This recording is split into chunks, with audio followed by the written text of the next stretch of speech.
How to Train Your Dragon, The Hidden World, conclusion to the DreamWorks fantasy trilogy. We pick up once again a few years after the previous one. Hiccup is now the chief of the Berg village and together with his crew of friends routinely goes on raids to free dragons from evil hunters. At the beginning of the film, we learn that Berg is actually on the verge of being overpopulated by dragons, overrun almost, and it's becoming a problem to house them all. Hiccup begins to consider the legend his father once told him about a hidden world somewhere west, where all the dragons actually do come from. Meanwhile, the dragon hunters enlist a notorious Night Fury killer called Grimmel.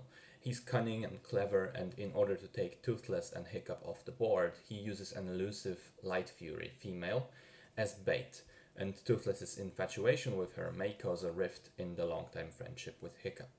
So, let's start with the good stuff about the film. The animation is the best we've seen yet in the series, and that goes both for action sequences involving fights and flight, as well as slower moments. There's a sequence when the heroes first discover the hidden world, which looks absolutely stunning.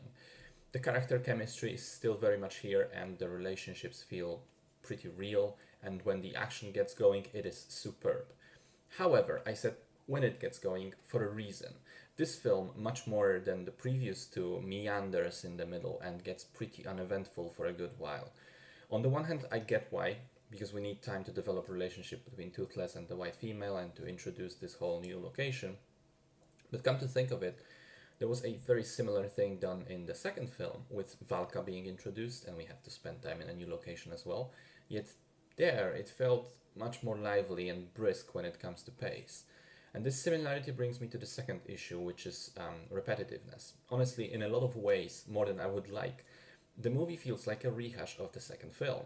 The villain is quite similar, their goals are almost identical, there is a new location with new types of dragons in it, and a new character introduced, which has an emotional connection to one of the protagonists. It feels a bit like they ran out of ideas, doesn't it? Then there's a couple of minor issues as well, like there's a small subplot between Valka and Snotlout, which, if it's a joke, it isn't very funny, and if it isn't, it just leads completely nowhere. It's just a weird thing put in the script for seemingly no reason. And then we come to the ending, which on the one hand manages to put a great lid on the trilogy and wrap things up in a satisfying way. But when you think about it, it kind of goes against what the story was previously trying to say. We have 3 movies essentially spent trying to get a certain message across, and then at the very end of it all, the film just goes, you know what, that's actually not possible to achieve, so we have to do something different. It's kind of odd, isn't it? If anything, you would expect that the ending will highlight those main themes that we spent so much time going over, developing, rather than throwing them away. So, unfortunately, all those problems combined mean that this film is easily the worst in the trilogy. Mind you, it isn't bad.